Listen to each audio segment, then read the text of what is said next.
a second here.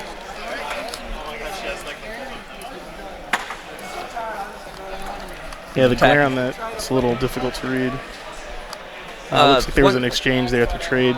Yeah, yeah. And one great thing about the spoils that differs from other games is our combat system. In spoils, you don't declare all of your attackers at once. You can attack individually, and the defending player gets to respond to each one of those creatures. Want to maybe elaborate on the combat system a little bit? Yeah, sure. So the combat system is pretty interesting, mainly because not only can you attack as many times as you want, by declaring multiple attacking parties, but your attacking parties can be any size that you want.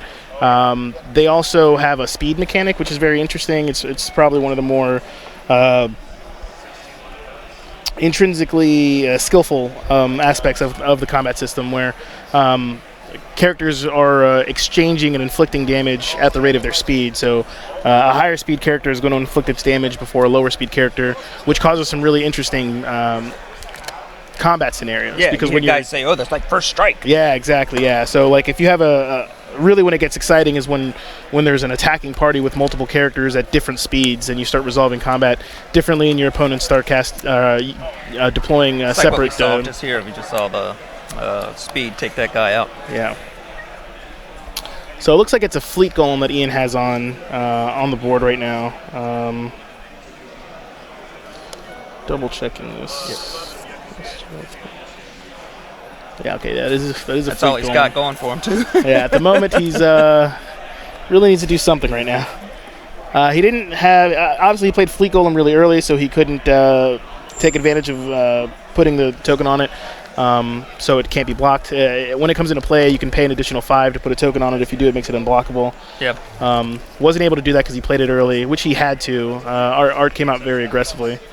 Hey guys, if you're watching, I want to point out the fact that any card in your hand at any time in the game of spoils can be played face down as a resource, and that's awesome. It's one of the reasons why at the beginning of your turn you can either draw a card or play a resource. So you see on either side, Art and Ian both have cards that are played face down. Those are counting towards their resources. It looks like that's a time portal that was just played too. It might be a little too late. We'll see if Ian can protect it. If he can protect the time portal, it only has 4 structure, so Art might be able to take it out pretty quickly this turn. I'm not sure.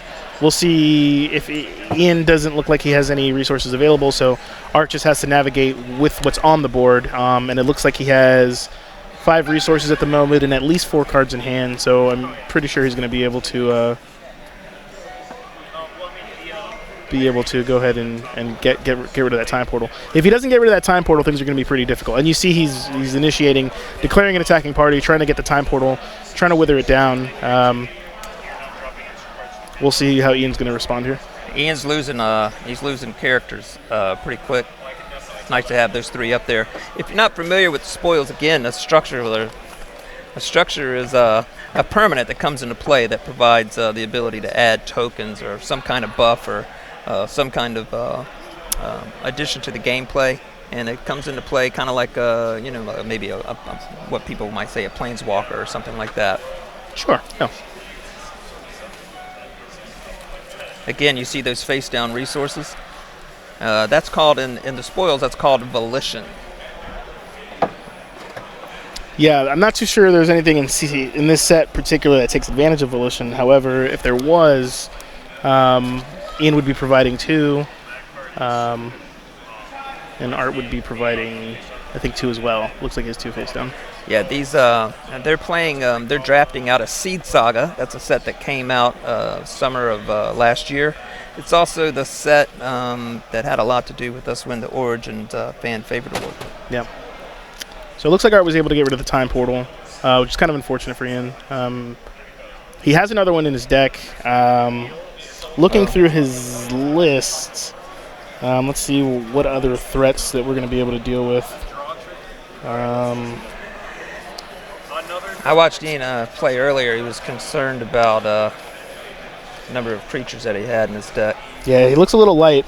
And he also started off with an Obsession, but his Arcanist, he only has 4 cards in Arcanist right now in the entire deck. And none of them really seem to... None of them are an actual threat. So they're pretty good. Arcane Monkey Ritual, etc. Day of the Tentacle, but none of them are going to provide a board presence, and he has to get Art's influence down. It's going to be pretty rough for him. Hey guys, when you're watching the game, please notice that they have plenty of resources to work with. Even though they can either draw a card or play a resource, it's not detracting from the amount of resources they have to make decks work. So we don't have mana screw, we don't have resource problems in the spoils. Just can't make that card out. What is that? Trying to get a clearer look.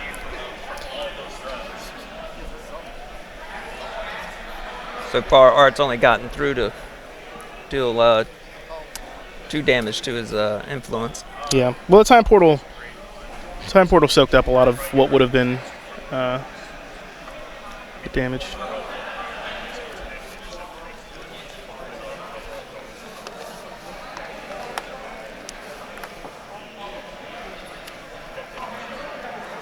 At any given time, depending on your faction, you can pay 3 to draw a card, or pay 4 to play an additional resource, and that really comes in from a strategy point of view of resource management when you need to get into your deck and pick cards up from the top. You guys hand out the trophies before somebody else? We just saw Ian do that. What's the one? Because we just announced the winner.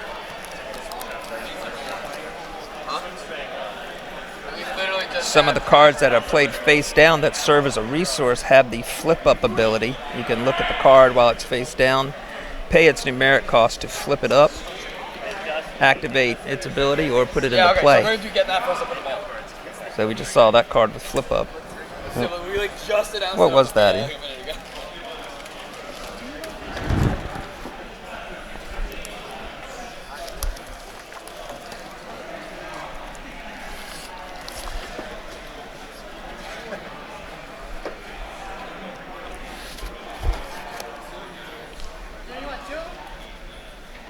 Looks like Art's still with the multi-attached man and the Adriel on board.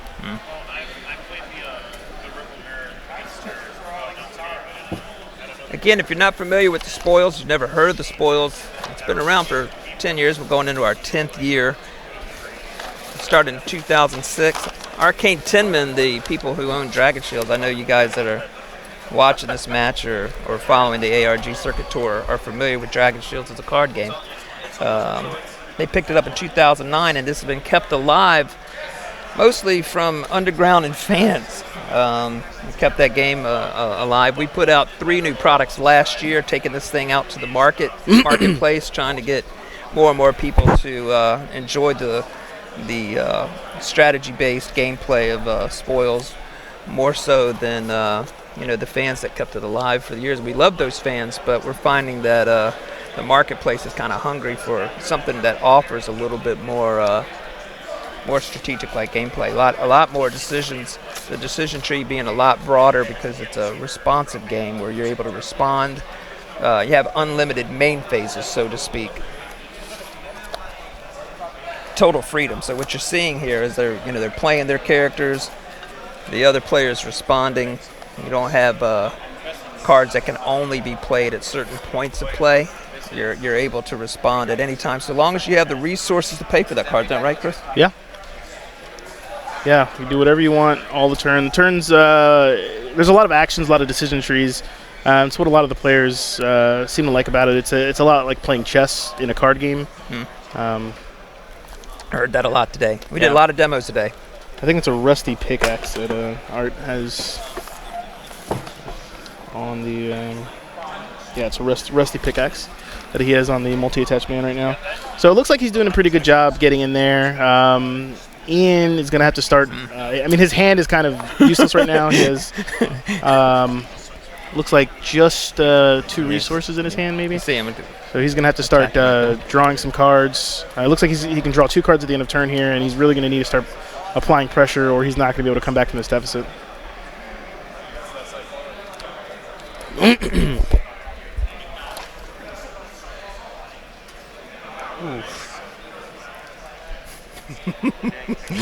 Yeah, Art's pretty confident.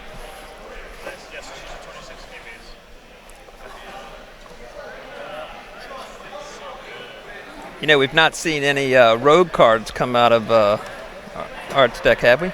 Yeah, he has a rusty pickaxe equipped okay. on the multi-test band at the moment. He was saying that those were the Yeah, they're going to be the hardest to tricks. cast because he has to. He essentially has to dig in for his deception threshold, right. Because he's not starting off with any deception, and he's playing. In his list, he has registered. Where is it? Yeah, he has cards like a Shara, which is 3 deception, which he has 1, from what I can tell, in play at the moment. And guys, if you're not familiar with the spoils, when you hear the word threshold, every card has a numeric cost.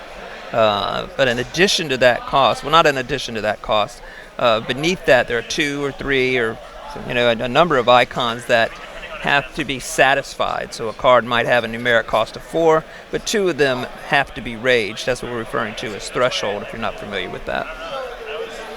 So when you're looking at a spoils card in the top left corner, you see the numeric cost. That might be the converted cost, but beneath that is its threshold requirement. That's how many of the resources that you pay that have to be that particular type, which makes balancing in this game more so than other games when you're playing multiple trades.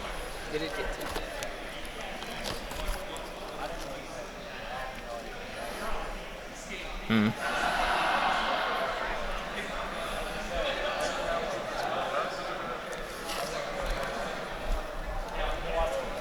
1810. Doesn't look too good for Ian. I'm looking at his registered list right now. It would take quite a fortuitous series of draws for him to come back. Yeah. Ian's pretty removal light as well. Lost another character.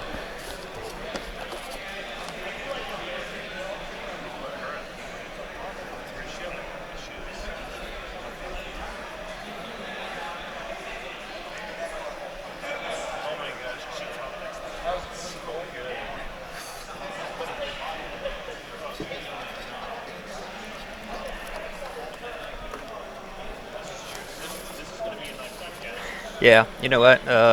He's attacking here. He's choosing to block.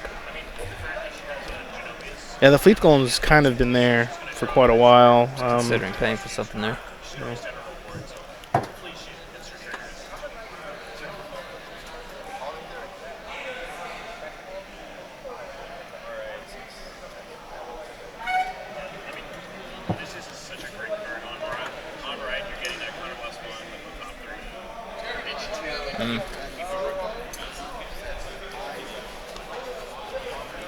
Looks like a swollen ostrich. Let me get confirmation on that.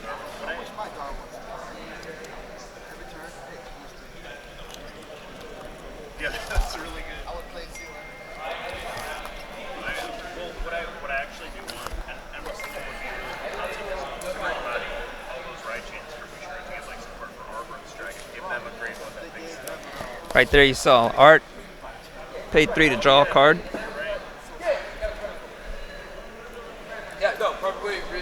Yeah, it looks like a swollen ostrich that he played before damage was inflicted to buff the Fleet Golem to win in a trade. It was a pretty good use of a tactical character. Rogues in general are pretty much known for their combat tricks. Their characters, more often than none, are usually faster. So you can declare formative blocking parties to inflict damage before the opposing party. And Swollen Ostrich is an example of a very interesting tactical maneuver. When it comes into play, you give a character +1 strength and 1 life, and that allowed him to win the trade. But Art's deck has a lot of removal. He has Midget Mine. He has Trebuchet Officer to deal with locations. He didn't even have to attack, in theory, the time portals, knowing that he had a Trebuchet Officer in there. But obviously you don't want it to get out of hand, so you take care of it early. I think this is a pivotal hand right here. He's passing turn over to Ian. Yeah, the Swollen Ostrich seemed like it did a lot of work. It was a well-timed combat trick. this might allow him to regain the tempo that he needs to come back. Looks like he's drawing off the top, so it'll be an interesting series of turns from here, as Art just has a Rusty Pickaxe on a multi-attach band. So we'll see how this is going to play out. They all have a lot of resources, so anything that they can do, any large costing, resource costing cards They can pay for. that could pay for, that are flashy, that normally you wouldn't be able to see. They, hopefully they didn't bottom it down. I know there's some 9 resource costing threats that some people are playing around here, so Yeah. we'll see what happens. Again, if you're not familiar with the spoils, a lot of freedom in gameplay. Resource management is something that you don't have to really worry about. You can see both of these guys have plenty to work with, and have the ability to dig into their deck and grab cards when they need to. I think this will be. He's handed out, right? He's got 2 cards in his hand. Art does. Yeah. We might see another turn or 2 here. Yeah. Ian has 1, Art has 2, but they both have enough resources that they can. It looks like Ian could draw 3 if he wanted to, so we'll see what happens. Yeah, Art's not getting what he needs, paying 3 to draw another card. Yep.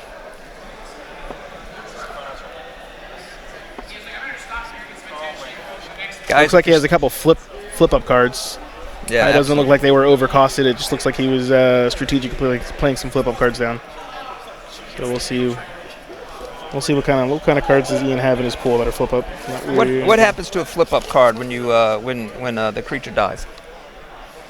When the character dies? When the character dies, what happens? It goes in the discard pile. Any tactics come back to play? No, a flip up card is just a different. It's just a different way to play them. Right. Yeah.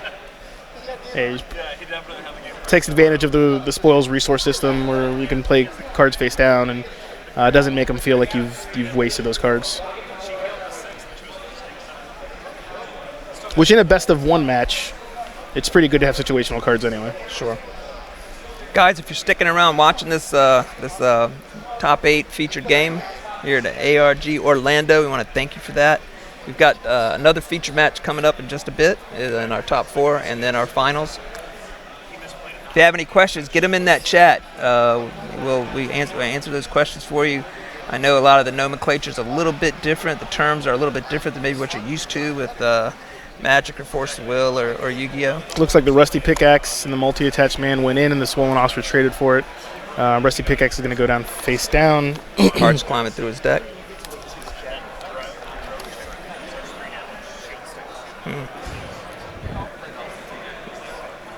Yeah, Rusty Pickaxe is a very good limited card. It's probably even good constructed. I mean, the ability to infinitely recur an item to increase the threat level of any character is pretty good. And in limited, it's obviously better because the answers are more limiting, et cetera, et cetera. So. Right, what's its cost? Rusty Pickaxe costs 1, and it has a flip-up cost of 1. Right, that's why we see it, so early and throughout the game. Yep. So whatever threat Art plays, he'll probably equip the Rusty Pickaxe onto it. And it looks like that's a Adriel, maybe?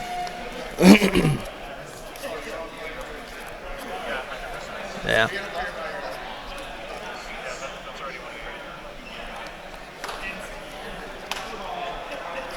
Art's just got the ability to get more characters out. Yeah.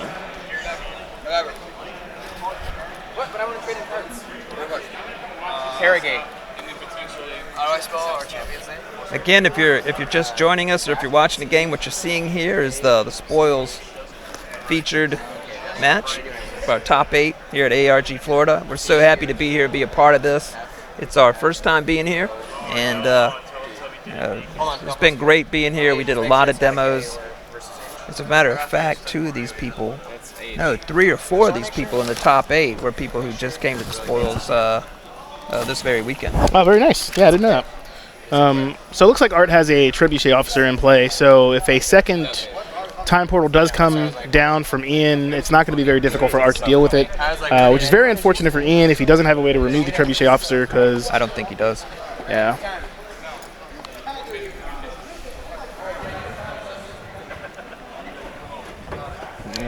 The Adriel has died once before, but obviously it has a replacement effect where it goes on top of the deck instead when it dies, which is why Art has it again. So Art seems to have really good recur engines right now in the form of Rusty Pickaxe and Adriel. None of those cards are going to go anywhere without having ways to deal with them. So it looks like Ian's building a wall of defense. Yeah, absolutely. Which he needs. He's at 7. Does in that deck list, does it look like he has the ability with what he has left to push through to get that 18 done? Yeah, that's what I'm checking right now. I mean, if he plays... he has some cards that could be pretty game-changing. Whether or not they help push through really depends on what Ian has left. You know, Art has an Ashara, so that would be really good. Recur some cards there. Ashara is a really good enters play effect. As an extra cost, you can pick a character in an opponent's graveyard pile with 3 life or less. And when Ashara comes into play, you put that character that you picked into play under your control with Ashara. And Ashara is a 1/3/3, so not negligible stats for a 1 resource costing card. Art is a resource baller right now. Yeah. Guys, if you're looking for a community game, a game of friends, of fun, something that's a little bit edgier, a little bit naughtier, a little bit more bloody, Spoils is a great game for you. We don't really have to jump through a lot of the hoops that other people do. If you look at our resources and our artwork, things are a little tongue-in-cheek, a little edgier. Definitely check us out on the spoilscardgame.com and get familiar with the Spoils. He's got lots. He's got a lot of money that he could spend here. And he'll be able to pick up, 3 more cards from his deck if he wants. And Ian's down to 7. And he's spent out with the exception of 1 resource. It doesn't look like he's got a whole lot defensively in his hand. Yep. But you got to see it. Our top 8's going to win these mats that they're playing on. Pretty cool, huh? Very Rudo, nice, Man yeah. God. Yeah, very pretty. Take out that card there. When you see a card turn sideways, you might know that as tapped. And the Spoils, it's called depleted. So if you're looking at our rules and you see depleted or depleted character or deplete, that's what the Spoils called tapping.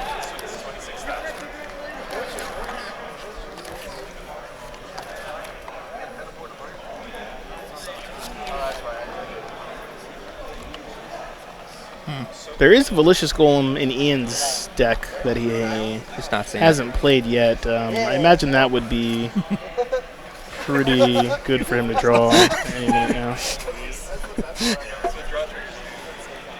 I'm glad our viewers at home couldn't see that.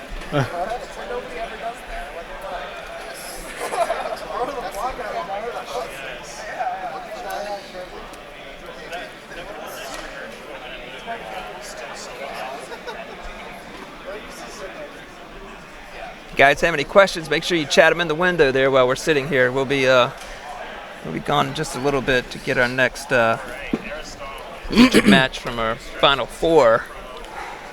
Fleet Golem's definitely been the all-star on the inside. It's been around since the very beginning. It's doing a very good job.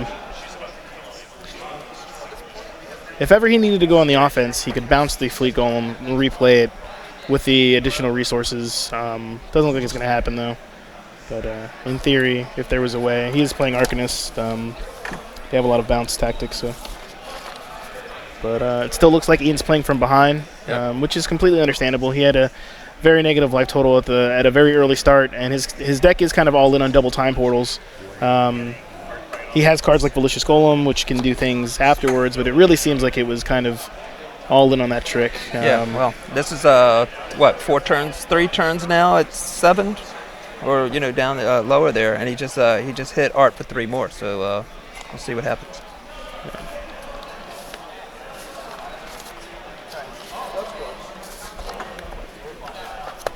I'm surprised Art hasn't spent anything to go into his deck.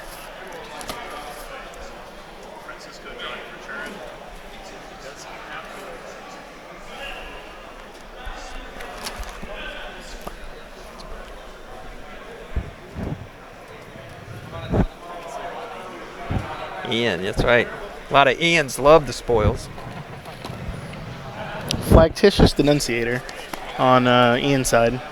That's covert. I know it's a little hard to see there.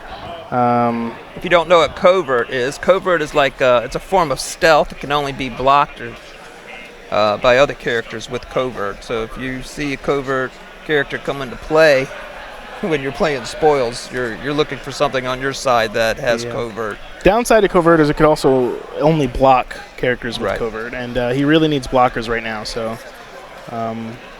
That's going to be kind of awkward. It also has an ability on it. You can pay 2 to pick a character. If you destroy the Flagtitious Denunciator, you can put the character that you chose onto its owner's hand, and then look at their hand and choose and discard a character in it. So, in theory, if there's a problematic card, he can go ahead and get rid of it, which it looks like he did. So.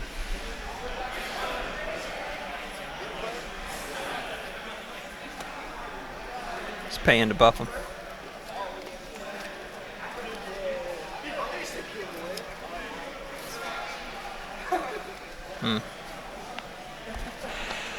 No, you gotta get the smallest one to get somebody next to the big one. I was wondering why he was holding on to all those resources. Yep. Drawing a card. He's attacking for how much there? If it's just a trebuchet officer, Oh, it's not much. That's Trebuchet officer will connect for 3, which isn't negligible. those game. Yeah. Wow, that's great. All right, well, look, we're going to move on to our final 4, and we're going to get that deck list together and get them on screen for you. Again, if you're watching ARG Orlando, we want to thank you for spending some time watching Spoils card play. We really appreciate it. We'll see you in just a bit. Yep.